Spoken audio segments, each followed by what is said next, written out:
मैं जहाँ भी काम करता मेरी नौकरी छूट जाती। शादी को 3 महीने हुए थे कि कंगाल हो गया। पत्नी अलग ताने देती और माँ की बीमारी पर अलग पैसों की ज़रूरत थी।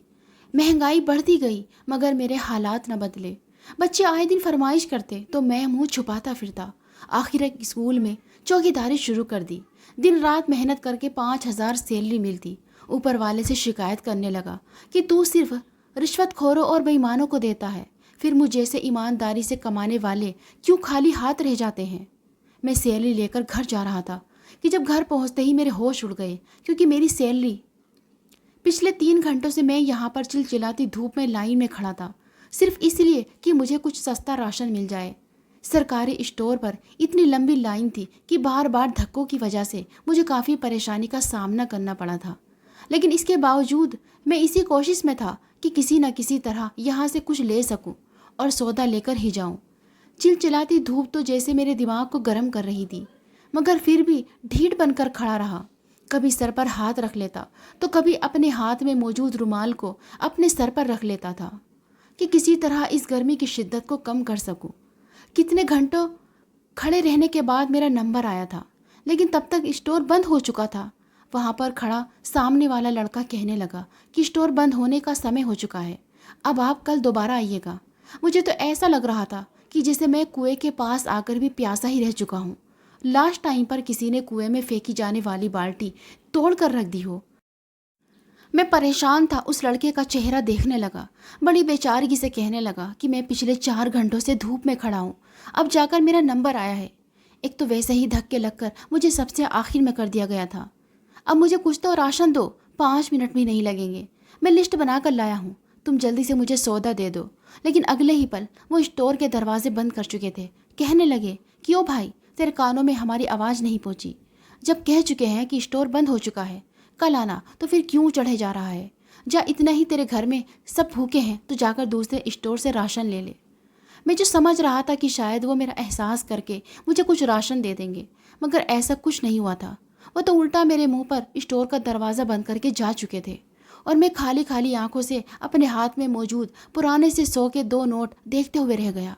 ये पैसे कुछ लोगों के लिए शायद बहुत थोड़े थे, उनकी नज़रों में तो इन पैसों की कोई अहमियत ही न थी, लेकिन मेरे लिए ये भी बहुत थे। मेरी माँ ने न जाने कितने महीनों से नोटों को अपने पुराने दुपट्टे के कोनों से बांध रखा था, सिर्फ इसलिए कि मुश्किल समय में काम आएंगे।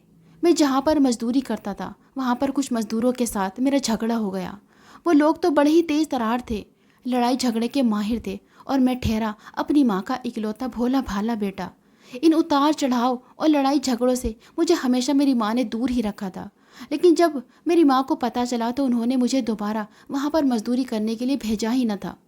मेरी जगह वहाँ पर उन्होंने मजदूर रख लिया था और मैं अब काम के लिए मारा मारा फिर रहा था, लेकिन कोई काम मिल ही नहीं रहा था। घर में राशन बिल्कुल ही ख़त्म हो चुका था। मेरी नई नई शादी हुई थी। शादी को बस 3 महीने हुए थे और इन 3 महीनों में मैंने पूरी कोशिश की थी कि मैं अपनी पत्नी की हर इच्छा को पूरा कर सकूं। वो मुझसे आखिर ज़िद ही क्या करती थी। कभी कभार कह देती कि भुने हुए चने ला दो, या फिर भुट्टा खाने की ज़िद कर लेती। कभी कभार फूलों के गजरे मांग लेती और मैं खुशी खुशी उसके लिए ये छोटी मोटी चीज़ें लेकर चला जाया करता था। 3 महीनों में ही मैं खाली हाथ हो चुका था। घर में राशन भी ख़त्म होने लगा। उस दिन जब मेरी माँ ने रोटी बनाकर हमारे सामने रखी तो मेरी माँ ने मेरे सामने खाना रखने के बाद दूर जाकर बैठ गई। इससे पहले तो ऐसा कभी नहीं हुआ था, हम लोग मिलकर ही खाना खाते थे। मैंने अपनी माँ को दूर बैठते देखा तो कहने लगा कि माँ, दूर हटकर क्यों बैठ गई हो, मिलकर खाना खाते हैं। शायद आज घर में सब्ज़ी भी नहीं बनी थी। कल की बनी हुई मसूर की दाल और साथ में चटनी माँ ने मेरे सामने रखी थी, जो कि इतनी कम थी कि पहले दाल ख़त्म होती और बाद में रोटी। एक ही रोटी, वो भी पतली सी, मेरे सामने पड़ी थी। माँ कहने लगी कि बेटा तू खा ले, मेरे पेट में बहुत दर्द हो रहा है। डॉक्टर ने कहा है कि रोटी नहीं खानी वरना दर्द बढ़ जाएगा। मैंने अपनी माँ की बात पर सर हिला दिया। पत्नी को तो मैं कल शाम ही उसके मायके छोड़ कर आया था। मैंने 2-3 निवाले लिए और फिर माँ को देखकर कहने लगा कि माँ, तेरे पास इतने पैसे कहाँ से आए जो तू डॉक्टर के पास जाकर उससे इलाज करवाएगी? चल आ, शाबाश, आधी रोटी तू खा और आधी मैं खाता हूँ। मेरी बात पर मेरी माँ की आंखों में आंसू आ चुके थे। आंसू साफ करते हुए मेरे पास आकर बैठी तो मैं कोर बना बनाकर अपनी माँ के मुंह में डालने लगा। कहने लगा कि चिंता मत कर, देखना मेरा काम अच्छा भला चल जाएगा। लेकिन अगली सुबह इसके बावजूद कोई इंतज़ाम नहीं हो पाया था। तभी मेरी माँ ने मुझे अपने दुपट्टे के साथ बंधे हुए मुश्किल वक्त के लिए वो 100 के नोट निकाल कर दिए थे कि इनसे जाकर थोड़ा बहुत सौदा ले आओ। बहू को कुछ दिन अपने मायके में ही रहने दो, वहाँ पर पेट भरकर खाना तो खाएगी। मगर मैं क्या करता, मेरे पास तो अब यही 200 रुपये बचे थे। स्टोर भी बंद हो चुका था। मजबूरन दूसरी दुकानों पर गया और वहीं से कुछ आटा लेकर चला आया। वो आटा इतना था कि 2-3 दिन के लिए हम माँ बेटे को बहुत हो जाता। दिल ही दिल में अपने ऊपर वाले से दुआ कर रहा था कि ऊपर वाला करे मुझे कोई काम मिल जाए, कम से कम इस तरह की कठिन समय से तो मेरी जान छूट जाए। मैं यही सोचता हुआ अपने घर की गली में पहुंचा था कि अचानक ध्यान पत्नी की तरफ गया। पत्नी भी गरीब घर से ही थी, संबंध रखती थी, मगर हैसियत में हमसे कुछ बेहतर थे, मेरी तरह कंगाल न थे। लेकिन मुझे कहा कि शादी के 3 महीने बाद मुझ पर यह परेशानी आ जाएगी। चलो अच्छा था कि वो हमें सादी रोटी खाते हुए नहीं देख रही थी, बल्कि कुछ दिन मायके रह कर आती, तब तक नौकरी मिल जाती। ये सब सोचते हुए मैं घर में दाखिल हुआ था कि जब आंगन में ही मुझे अपनी माँ और पत्नी बैठी हुई नजर आई। मनीषा मेरी माँ के पास बैठी हुई अपने मायके वालों की बातें कर रही थी। शायद वो अभी अभी पहुंची थी। मेरे तो चेहरे की हवाइयाँ उड़ गई थी। मुझे देखकर फ़ौरन मुस्कुराकर मेरे पास आई। मैं बजाय खुश होने के उल्टा परेशान हो गया। लेकिन बहरहाल यही हमारी ज़िंदगी थी, इतना तो सब्र करना था। उस दिन जब मेरी माँ रोटी बनाने लगी तो मनीषा बोली कि रोटी मैं खुद अपने हाथों से बनाऊंगी। घी तो मौजूद नहीं था, ना ही तेल था। पहले तो सूखी रोटी बनाने पर उसने मुझे देखा था। तेल खत्म है, आप लेकर नहीं आए। मैंने सरसरी से अंदाज में कह दिया कि याद नहीं रही, कल ले आऊँगा। रोटी बनाने के बाद जब उसने कढ़ाई का ढक्कन उठाकर देखा तो उसमें सब्ज़ी नहीं थी। हैरत से मेरी माँ को देखकर कहने लगी कि माँ, सब्ज़ी तो आपने बनाई नहीं। अब देखे कैसे रात हो चुकी है। अगर कुछ बना नहीं था तो मुझे बता देती, जैसे ही मैं आई थी तो मैं सब्ज़ी भी बना लेती। मगर इस बार मेरी माँ ने मेरी तरफ देखा था, फिर गहरी सांस लेकर कहने लगी, बेटा, मैं रोहन को बताना ही भूल गई थी कि सब्ज़ी भी लानी है, वरना सब्ज़ी आ जाती। मेरी पत्नी हम दोनों का चेहरा देखकर कुछ कुछ समझ चुकी थी। खाने के लिए बैठे तो मैंने और माँ ने आधी आधी रोटी ही खाई थी ताकि ज़्यादा से ज़्यादा बचत कर सके, जबकि पूरी रोटी मनीषा के सामने रखी थी। उसने आधी रोटी खाकर हमारी तरफ बढ़ा दी, फिर कहने लगी, क्या बात है, आप लोग मुझसे कुछ छुपा रहे हैं। जब उसने ज़िद की तो मजबूरन मुझे बताना ही पड़ा कि मुझे सेठ ने काम से निकाल दिया है, इसलिए हमें थोड़ी बहुत कंजूसी से काम लेना पड़ेगा। पहले तो वो थोड़ी हड़बड़ाई थी, सेठ को बुरा भला कहने लगी, फिर कहने लगी कि चिंता मत करे, हम फालतू खर्च नहीं करेंगे, ना ही फालतू चीज़ इस्तेमाल करेंगे, बल्कि जितनी हो सके बचत करेंगे। मैं बड़ा ही सीधा साधा इंसान था। मैंने आज तक किसी का बुरा नहीं चाहा था। अगर कोई खाते समय मेरे पास आता तो मैं अपने हिस्से का खाना भी उसे दे दिया करता था। यही मेरी आदत थी। उस दिन मैं काम ढूंढने के लिए घर से बाहर निकला, एक स्टोर पर गया और जाकर कहने लगा कि मुझे हिसाब किताब अच्छे से आता है। अगर आपको अपनी दुकान पर किसी तरह के काम वाले की ज़रूरत है तो आप मुझे अपनी दुकान पर रख सकते हैं। लेकिन अगले ही पल वो मुझे वहाँ से झिड़क कर निकालने लगा कि कहाँ कहाँ से आ जाते हैं, मुँह उठाकर चलो, निकलो यहाँ से। और मैं बस गहरी सांस लेकर रह गया था कि काम के लिए अपने घर वालों का पेट पालने की खातिर हम मर्दों को कैसी कैसी झिड़कियाँ खानी पड़ती हैं। माँ का सहारा, लाड प्यार और मोहब्बत तो बस बचपन तक ही होता है। हमारे समाज में बेटे के जन्म पर बड़ी खुशियाँ मनाई जाती हैं। बेटी हो तो बातें बनाई जाती हैं, बेटी को बुरा समझा जाता है। लेकिन मैं कहता हूँ कि बेटी फिर भी भाग्यशाली होती है, घर की 4 दीवारी में रहती है। भले लड़कियाँ खाती हैं, लेकिन इज्जत की रोटी तो उसका बाप भाई उसे कमाकर उसे दे देता है। लेकिन हम लड़के जिनके जन्म पर मिठाइयाँ बांटी जाती हैं, दावतें की जाती हैं, इसलिए कि बाप का सहारा आ गया, बाप का बाजू आ गया, मर्द की नाक ऊंची हो जाती है और औरत भी गर्व से चलती है कि मेरे तो इतने इतने बेटे हैं। लेकिन वही बेटे जब बड़े होकर झिड़कियाँ सहते हैं, माँ उनके सामने हाथ हिलाकर पैसे मांगती है, तो ना जाने इन बेटों के दिल पर क्या गुजरती है, जो सबकी इच्छाएं पूरी करने के लिए न जाने कैसे कैसे लोगों से बेइज्जत और जलील होते रहते हैं। खैर, मैं यही सब कुछ सोच रहा था। अपनी औकात के हिसाब से बहुत जगह पर काम देख लिया था, लेकिन मुझे कहीं भी कोई अच्छा काम न मिला। घर में तो तंगी बढ़ने लगी थी। अब तो हालात ज़्यादा से ज़्यादा बुरे होने लगे थे। आखिरकार जब अपनी माँ और पत्नी की बुरी हालत देखी और पत्नी के ताने सुने तो परेशान होने लगा था कि कहीं पत्नी छोड़कर ही न चली जाए। माँ भी बीमार थी, उनकी दवा के लिए भी व्यवस्था करनी थी। काम के सिलसिले में मैं एक तरफ जा रहा था कि जब वहाँ पर किसी को अपने घर से मलबा उठाकर घर से बाहर फेंकना था। उनके घर में काम चल रहा था और अब फालतू का कचरा उनके घर में पड़ा था जिसको उठाकर फेंकने वाला चाहते थे। मैंने जब ये सुना तो ना चाहते हुए भी उनके पास चला गया, कहने लगा कि मैं कचरा समेटने में आपकी मदद कर सकता हूँ। सामने खड़ा इंसान सर से पैर तक मुझे देखने लगा, कहने लगा कि तुम मेरी मदद करोगे, देखने में तो अच्छे खासे घर के लगते हो। लेकिन मैं उन्हें क्या बताता कि मजबूरी इंसान से सब कुछ करवा देती है। मैं उनके साथ चला गया। घर कोई ज़्यादा बड़ा ना था, लेकिन नए सिरे से बनाया गया था। मैं रेहड़ी में सारा फालतू सामान उठाकर बाहर फेंकने लगा। मेरी कमर मजदूरी करके टूट चुकी थी और ऐसा करने के बाद आखिर में अपनी जेब से 500 रुपये निकाल कर उस इंसान ने दिए थे। वो 500 रुपये अभी जैसे मेरे लिए मेरी जान से बढ़कर थे। पत्नी की तबीयत काफ़ी दिनों से ख़राब थी। कल रात भी उसने पेट भरकर कुछ नहीं खाया था। सोच रहा था कि डॉक्टर से एक बार चेकअप करवा लूँ। अगर कोई खुशखबरी हुई तो मुझ पर तो जिम्मेदारियां बढ़ जाएंगी। ये सब सोच रहा था। इन पैसों से थोड़ी बहुत दाल सब्जी ली, बाकी पैसे लेकर पत्नी के साथ अस्पताल चला गया। लेकर तो प्राइवेट क्लिनिक पर गया था, लेकिन जब वहाँ की फीस सुनी तो दिमाग ठिकाने आ गया। आंखों के आगे अंधेरा सा छा चुका था। 800 रुपये तो सिर्फ उस ज्ञानाकोलॉजिस्ट की फीस थी। मैं चुपचाप पत्नी को लेकर वापस आ गया। आखिरकार पत्नी ने यह भी कह दिया कि तुम तो एक प्राइवेट डॉक्टर से मेरा चेकअप तक नहीं करवा सकते। पता नहीं कब हमारे दिन बदलेंगे। मगर मैं क्या करता। पत्नी को सरकारी अस्पताल ले आया, जहाँ पर उसका चेकअप हुआ। घंटों तक धक्के खाए और तब जाकर पत्नी की रिपोर्ट सामने आई, जिसमें यह था कि पत्नी माँ बनने वाली है, वो भी दो बच्चों की। मेरी तो खुशी की कोई सीमा न रही थी। दिल से यही दुआ निकली कि आने वाला बच्चा अपनी अच्छी किस्मत अपने साथ लेकर आए, हमारे हालात कुछ ठीक हो जाए। समय ऐसे ही गुजरने लगा। मैं तो ये छोटे मोटे काम करके अपना गुजर बसर करने लगा, लेकिन हालात बहुत तंग थे। मुझे तो ठीक से याद भी नहीं था कि मैंने खाना ठीक से कब खाया था। बस इतना था कि अभी मेरे पेट में भूख की वजह से चूहे कूद रहे थे और मैं खाने से ये कहकर उठ जाया करता था कि मेरा पेट भर चुका है। माँ के लिए दवाइयाँ, फिर पत्नी के लिए दवाइयाँ और फल, ये सब कुछ ही रात को सोने से पहले सोचता रहता कि आखिर इन सब का इंतज़ाम कैसे करूँगा। जैसे तैसे समय गुजरा। ऊपर वाले ने मुझे जुड़वा बेटे दिए। दोनों बेटे बड़े सुंदर थे। उन्हें देखकर पल पल को मेरे दिल को सुकून मिला था कि ऊपर वालों ने मेरे वंश को आगे बढ़ाने के लिए मुझे बेटे दिए हैं। यही दुआ की कि ऊपर वाला इनकी ज़िंदगी लंबी करे और इनके नसीब अच्छे करे। मैं स्कूल में चौकीदारी करने लगा था।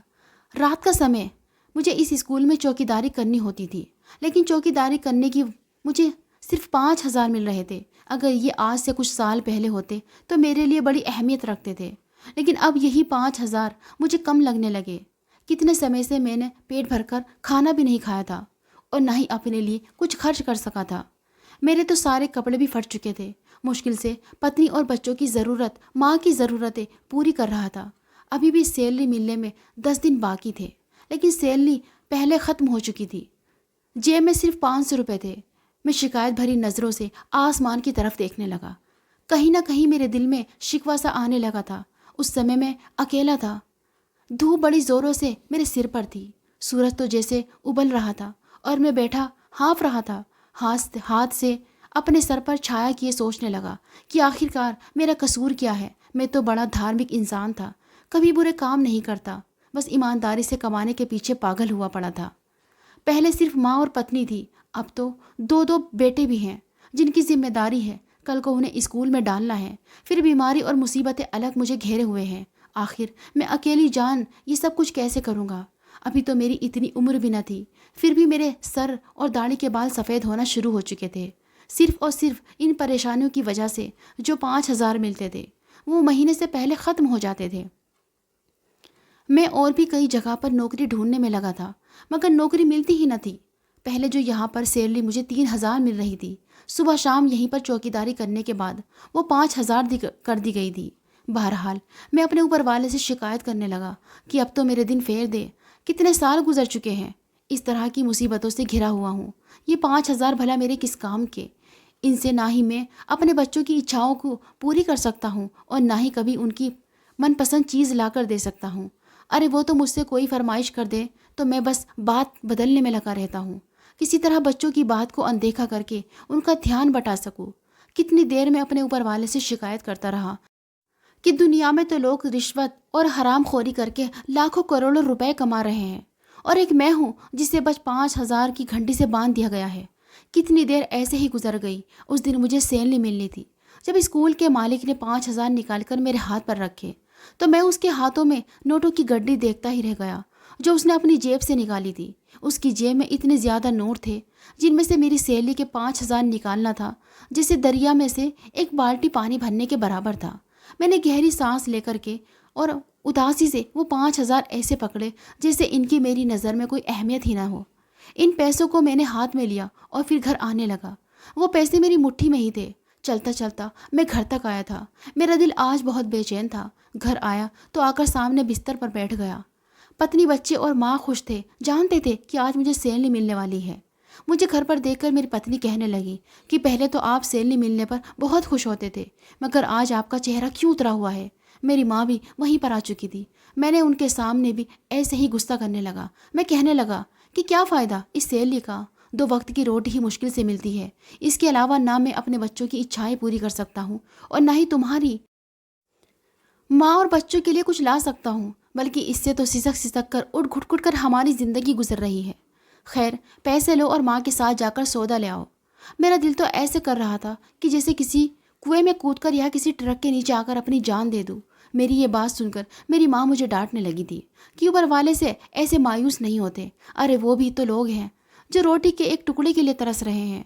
हमसे भी बुरे हालात से गुजर रहे लोग इस दुनिया में मौजूद हैं, जिनके हालात को देखकर हमें अपने ऊपर वाले का धन्यवाद करना चाहिए। ला मुझे पैसे दो, मैं जाकर सौदा लेकर आऊँ। तुम तो बिला वजह ही मायूस हो रहे हो, ऊपर वाले से माफ़ी मांगो। मेरी माँ मुझे ये सब कह रही थी। जब मैंने अपने हाथ की मुट्ठी देखी तो एक पल को मैं घबरा सा गया था, क्योंकि मेरे हाथ में तो पैसे मौजूद नहीं थे। मैं हैरत से अपनी जेबें टटोलने लगा। अपना बटुआ देखकर चारपाई देखी, मगर वो पैसे मेरे पास मौजूद ही नहीं थे। न जाने वो पैसे कहाँ रह गए थे। मैं दोबारा उस रास्ते पर गया, लेकिन कहीं भी वो पैसे न थे। मेरी माँ तो दिल पकड़कर बैठ गई थी। पत्नी तो शोर मचा चुकी थी कि ये क्या कर दिया, पैसों को जेब में क्यों नहीं डाला, जबकि मुझे तो लगा था कि जैसा मेरा दिल यही फट जाएगा। ये मैंने क्या कर दिया था। अब मुझे इन 5,000 की कदर हो रही थी। इन 5,000 में महीने का राशन आना था, माँ की दवा आनी थी, बच्चों के लिए खाने पीने की कुछ चीज़ें आनी थी। अरे ये पैसे तो मेरे लिए बहुत ज़्यादा थे। इनसे तो मैंने महीना भर बहुत कुछ करना था। अरे और ना सही तो आटा तो आ ही सकता था, जो हम महीने भर से इस्तेमाल किया करते थे ताकि पेट भर सके। मैं तो सर पकड़कर बैठ गया था। वापस उन्हीं रास्तों पर गया। सारे रास्ते में लोगों से पूछते हुए गया कि क्या किसी ने यहाँ पर पैसे गिरे हुए देखे हैं, मगर सबका कहना था कि हमने कोई पैसे नहीं देखे।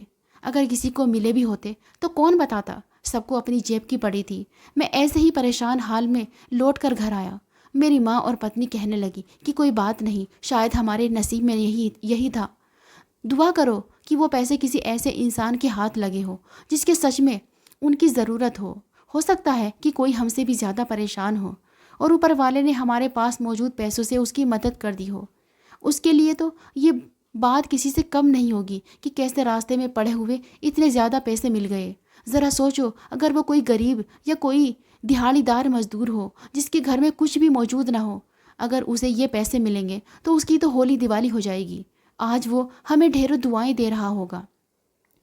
अगर वो दुआ ना भी दे तो ऊपर वाला तो इसका बदला हमें ज़रूर देगा। मेरी पत्नी और मेरी माँ मुझे हौसला दे रहे थे, जबकि मैं पछता रहा था। मेरी माँ ठीक कह रही थी कि मुझे इतनी शिकायत ऊपर वाले से नहीं करनी चाहिए थी। मैंने ऊपर वाले का धन्यवाद करने के बजाय नाशुक्री की थी। यही वजह है कि ऊपर वाले ने मेरे साथ ये किया। मैं रोने लगा। मैं ऊपर वाले से रो रो कर माफ़ी मांगने लगा। पूरा महीना आखिर कैसे निकलता। लेकिन जब मैं चौकीदारी करने के बाद वापस घर लौट रहा था तो रास्ते में मुझे काले रंग का थैला पड़ा मिला। वो थैला ऐसा जैसे उसमें कुछ खास चीज़ हो। वो पड़ा तो कचरे के डब्बे के पास था, मगर काफ़ी सुंदर सा लग रहा था। मैंने आसपास देखा तो वहाँ पर कोई भी नहीं था। उस थैले को मैंने उठा लिया। जिसे खोल कर देखा तो अंदर 500 और 1000 के कई नोट थे। इन पैसों को देखकर मैं घबरा गया। थैले को दोबारा वहीं पर रख दिया। इंतज़ार करता रहा कि शायद कोई उठा कर ले जाए, लेकिन जब कोई ना आया तो मैंने वो थैला लिया और घर चलाया। पत्नी और माँ पैसे देखकर हैरान रह गई। वो पैसे लाखों में थे। कहने लगी, कहीं से चोरी करके लाए हो क्या? मगर मैं उन्हें बताने लगा कि ये तो मुझे कचरे के ढेर के पास पड़े मिले थे। मैं कितनी देर वहाँ पर खड़ा इंतज़ार करता रहा। जब कोई ना आया तो फिर मैं ये थैला उठा कर लाया हूँ। 3 दिन तक मैं रोज़ाना वहाँ पर जाता और इंतज़ार करता कि आखिर यहाँ पर कोई इन पैसों को ढूंढने वाला आए या नहीं। लेकिन जब किसी ने भी इन पैसों के बारे में नहीं पूछा तो वो पैसे मेरे हो चुके थे। मैं तो खुशी से फूला नहीं समा रहा था। इनसे मैंने अपनी एक किराने की दुकान खोली। धीरे धीरे उसमें बढ़ोतरी हुई और वो सुपर स्टोर बन गया। मैं हर महीना अच्छे खासे पैसे कमाने लगा। मेरी गरीबी छूट चुकी थी। वैसे पैसे जो मुझे उस थैले में मिले थे, जब इतनी रकम मेरे पास जमा हो गई तो मैंने उन पैसों को एक अनाथ आश्रम में दान कर दिया। दोस्तों, इस कहानी को लेकर आपकी क्या राय है, हमें कमेंट बॉक्स में ज़रूर बताइए। अगर आपको हमारी आज की कहानी पसंद आई है तो इसे लाइक करें और अपने दोस्तों के साथ शेयर करें। और हाँ, चैनल पर नए हैं तो प्लीज़ चैनल को ज़रूर सब्सक्राइब करें।